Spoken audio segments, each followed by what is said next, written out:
Welcome back to Eat Sleep Boxing Repeats YouTube page. Delighted to be joined by Paul and Greg today.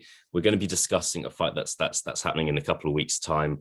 Liam Williams, Chris Eubank Jr. in Cardiff at middleweight.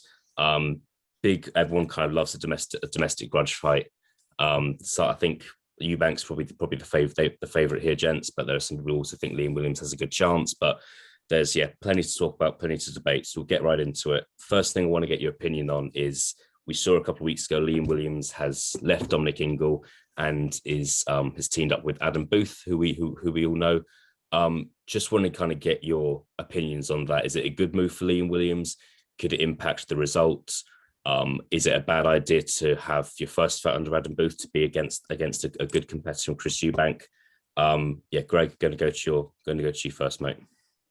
Thanks for having us, Eliot. I think it's a silly decision, if I'm being honest with you. I think that Ingle was getting the best out of Liam Williams. Yeah, you've got the Demetrius Andrade fight where Andrade's a horrible night's work for anyone. I think you'd need to be elite to really beat Andrade and look good doing it. I can't understand it.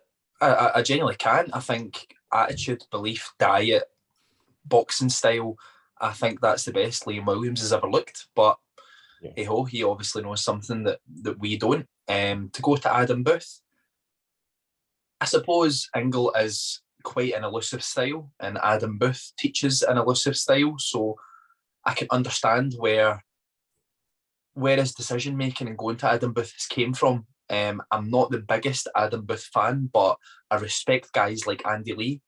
Andy Lee thinks Adam Booth is the best thing since sliced bread, so the guy's obviously got some serious training ability. So, yeah, we'll see. I think it's a bad move to leave Ingle, but an exciting prospect going to Adam Booth. Yeah, no, interesting thoughts. I've always think it's hard to predict what Liam Williams is going to look like under Adam Booth, and how is he going to fight differently? And it's as I said, hard to predict that. But really looking forward to finding out.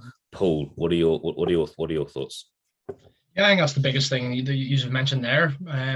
I disagree with Greg slightly in the sense that I agree with Andy Lee. I think Adam Booth is the best thing since sliced bread. I think he's one of the best coaches, definitely in the UK, 100%. I love his style, but I completely agree with what Greg's saying with the elusiveness of both Ingle and Booth, the way they train. I can see that probably would have been one of the big reasons. Quite a similarity. It's not like he's going, from the elusive style to just biting down on the gum shield and no defense, no reflexes or anything like that. So in that sense, I do think it is a good move. But then again, what Greg has said there is he's 100% right about the Ingle was definitely getting the best out of Liam Williams. He looked good, and even against Andrade, I know he got dropped early in the fight, and then he went the distance with him, which it's kind of what we've become used to of Andrade, or his last fight against Quigley. But yeah, before that, Williams was looking great. There's another way you can put it, really. And Andrade, was he ever going to beat him? No, probably not. It's just levels. And Andrade is, he is one of the elite middleweights. Your Liam Williamses, your Chris Eubank Juniors, they're not for me. They're not the elite. They're maybe just below. So yeah, I think it's a good move in the sense that he's a really, really good coach, Adam Booth, for me. But also, I agree with Greg. I don't know what he can get more out of Booth than he will have done out of Ingle. So it's an interesting prospect, and I'm definitely looking forward to the fight. And we'll move on to official predictions in a bit. But one question I've got for both of you is, say you thought Liam Williams had a 25% chance of winning. Has his chance of winning gone up or down or stayed the same since you found out he was changing trainers? I'll go Paul first. Probably about the same. I don't think it really changed my mind that much, although I do, as I've just waxed lyrical about Adam Booth there.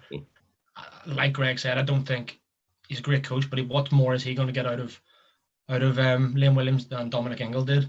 I don't know. And how about you, Greg? Has he got a better chance, worse chance, same sort of chance? Eliot, 2 years ago, I thought that this was a foregone conclusion for Chris Eubank. I think this is a 50-50 fight now. I honestly do. I think Liam Williams has got better. Chris Eubank seems to have abandoned his biggest attribute, which was his engine and being a high work rate. to go for this hands down elusive Roy Jones. Mate, your biggest thing is going forward and messing people up. You need to keep that going. You just need to start it earlier in fights.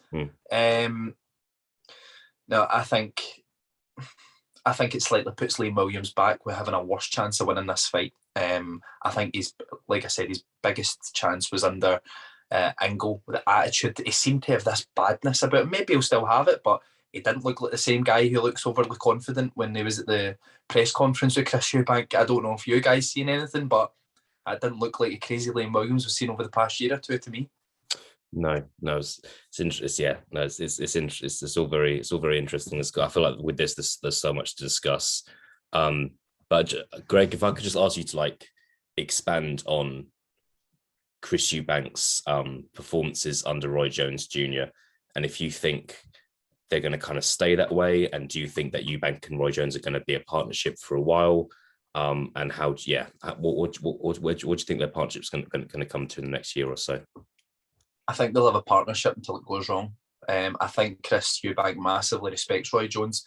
You guys know, you might have seen me saying, I think Roy Jones might be the greatest fighter that's ever lived. He's definitely right up there for me, so I can't say a bad word about him.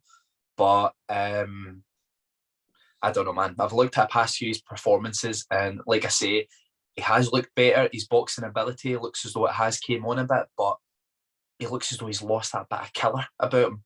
He was a killer. If you go back and you look at, it was lower profile guys, but look at him knocking out Misco, was it? Years ago, where he hit him with the uppercut. The guy was lying there and he turned around, done the pose that his dad and that done. He needs to have that ferocity. That's his attribute. That's his biggest thing. So as long as Roy Jones tells him to come out and really put the heat on Liam Williams, then I think, he stands a great chance at winning the fight. But if we're going to go with this tippy-tappy move round the ring, it's not going to work. No. And Paul, do you agree? Do you agree with what Greg's saying? Yeah, 100%. Yeah, 100%. I agree with what Greg said. Under Roy Jones, Eubank has looked. I know we haven't seen, like, he's probably they're doing loads of work. It's like anything, when you go to a new trainer, it's obviously going to be different. It's like in football when a new manager comes in as well. Do you know what I mean? The playing style and stuff will change, which I understand. But I completely agree with Greg in the sense that his engine, his come forward style, is throwing relentless punches. That's what Chris Eubank Jr. needs to do to win this fight. So for me, if he tries to box and move, although he's probably got one of the best teachers you could possibly get for that, that's not Chris Eubank Jr. I don't want him to try and be something that he isn't. So I think that he needs to I know he lost the fight to Groves, but he put up one hell of a performance, and he showed a lot of heart in that fight as well. See this boxing and moving, it only suits certain fighters, and I don't think Chris Eubank Jr. is one of them. I still make him a big favorite not a big favorite. I still make him a favorite in the fight, but I think that if he does show signs of doing the boxing and stuff that he did in his last performance there a month or two back, I could see the more it goes on, I could see Liam Williams being the victor. Whereas if I think if Eubank was to go back to his kind of go back to his roots and do what he's good at, while starting a bit of what Roy Jones is going to have taught him as well. Obviously, you don't want to just. There's no point in changing coach if you're not going to learn something new. I think if he does that, then he still wins the fight. Yeah, I think it'd be interesting. It's be interesting. Just thought of what you said there. I'd be interested to see if Eubank kind of has a mixture of what he used to fight like, with a bit of improvement, with a bit like an improved defense under Roy Jones Jr. Because I feel like there are areas in which he could improve, and I wonder if there'll be that nice balance rather than just kind of completely changing his style, which is unlikely to work well in the future. Cool. All right, just interested to get your thoughts on that, gents. So going to go straight into it now. You've both given me like a sense of what your prediction might be, but I'm just going to ask kind of an early prediction at this stage. Greg, going to go to you first. I know you mentioned you think it's a 50-50 fight. Is there one way that you're steering, or can you give us how you think each fighter can win? Do you think it's going to be a stoppage? Do you think it's going to go the distance? Give us the lowdown. I think, to keep it short and sweet, I did at first when the fight got announced, I thought maybe Williams, under his attitude at the time, how he was looking in fights compared to Eubank's inactivity. But see, after these changes and the way that I seen at the press conference, I fancy Eubank quite tight on points. I think he'll just have it very slightly too much for Williams. Fair enough. No, interesting. And Paul? Yeah, I can see Eubank winning. Again on points. Wouldn't surprise me if it was very close. A majority decision, even a split decision. I can see it being a close fight because Liam Williams has that pride as well, where even if he is possibly getting not beat up but getting beat, he'll dig in, he'll bite down on the gum shield. Both of them will do it work the other way as well. If Eubank's a few rounds down, going into the championship rounds, he's the same. He's shown it before. He has that grit, that determination. So I do see it being a close enough fight, but I do think Eubank will edge it on points. Could he stop him? Yeah, I don't see why I couldn't, but I don't think he will. But if he was to stop him, it would be late for me, like 10, 11, 12 rounds. Yeah. Interesting. I think it's going to be a great fight. I think it's going to be a fight of the year, a British fight of the year contender personally next year. But I think I expect Eubank to have too much for Liam Williams. I think the only point I would make is that I'm going to find it very interesting if at the end of, say, round 3, Williams is 3-0 up. And what does Roy Jones Jr. then say to Chris Eubank? How can they then turn it around?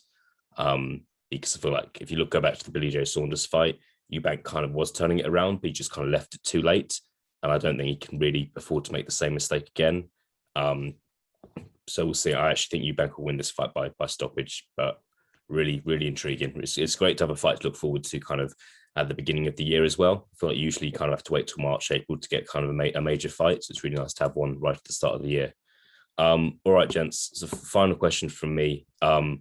Where I just want to ask where the winner goes. I don't know about you guys, but I expect the winner to fight for a world title next year. I really do. I know these fights aren't easy to make, but I think that both fights, Liam Williams has obviously fought for a world title before, so has Chris Eubank. They're both in their 30s now. I think that's where they both want to. That's kind of where they both want to be. We're not going to kind of go through every middleweight champion, but there's one guy I want to discuss with you is Golovkin. I know Eubank has said that he wants to fight Golovkin. He's kind of one of the names at the top of his list. But I want to see I want to get your thoughts on that. If Eubank or Williams can win, how do they get on against Golovkin? Greg, I'm going to go to you first on this one. It's funny because see, when you were saying that, I agreed with everything you said. See, especially when you said about the Billy Joe Saunders fight. That's how Eubank could lose this fight if he takes too long to get started, as usual. I mean, I don't know what these guys can't see, that his best style is an aggressive counter puncher. It cuts the ring off. If he does that, he's dangerous. To then come to your point that you're making now, that's kind of what Golovkin is, except he's not much a counter puncher, and I wouldn't fight Golovkin like that. It's asking for trouble fighting him at his own style. I still think Golovkin might just have too much for both of them. I think he might just hit too hard. They always say the last thing a fighter loses is his power. And I think Chris Eubank had his best chance 2 years ago at really upsetting Golovkin. I thought he would have made it a great fight. His engine would have really made it, and his chin would have made it tremendous. But yeah, I think that the loser, if it's Chris Eubank Jr., I think he'll chase a Billy Joe Saunders fight and retire. Liam Williams, it's difficult to say. He could come again. I feel that he's a little fresher than Eubank in terms of, for whatever reason, he just seems younger. I don't know why. But yeah, I think both of them lose to Golovkin if they get that, and I think that's the most realistic option if they win. Yeah, I'd agree with that. I also think, I feel like with Golovkin, I still rate Golovkin highly. I still think he's very dangerous. I just think some people just might look at his age and how many fights he's had now and be like, you know what, I fancy fighting Golovkin now, whereas 5 years ago they wouldn't have gone near him. That's not my opinion. I just think that's the opinion of some people. They just look at a thing and think, right, he's nearly 40. Surely he's not that good anymore. But he can be mistaken. Paul, as well. What do you see happening if the win of this fights Golovkin? I still think Golovkin has too much as well. I think people are kind of forgetting. I know his last couple of performances potentially haven't been at the level that we've come to expect of Golovkin. But going back to the Canelo fights, for me, definitely won the first one. And there's a massive still argument that he won the second one. So, they're the only two losses on his record. Well, sorry, the draw and the loss, that's the only loss on his record. And, there's a question mark over whether it was actually a loss. So say that wasn't a loss. you know, he's still up there in the pound for pound rankings as one of the best fighters ever, purely based on his record and his resume. I still think Golovkin has a little bit too much for them all. And yeah, it is interesting because there's 4 different champions at middleweight, isn't there? I believe, like, you got your Charlo, Lara, and Golovkin, and then Andrade. And I don't really know. I mean, I'm trying to think here. I'm like, do Eubank or Williams beat any of them at the minute? I don't know. I don't know. Maybe you maybe argue that they give them the best chance against Erislandy Lara, maybe. But I don't know. I think the winner will get a world title shot, but do they win it? I'm not 100% sure. No. It's a tough division, and I think that if both fighters were a bit younger, maybe they might pause fighting for a world title and go after a big domestic fight instead, i.e. Billy Joe Saunders as an example. But I think, I just think in the stage of their careers, that's what they want, and it's very it's very difficult. And I feel like losing. There's nothing wrong with losing to Golovkin. He's a fantastic fighter. But we will see.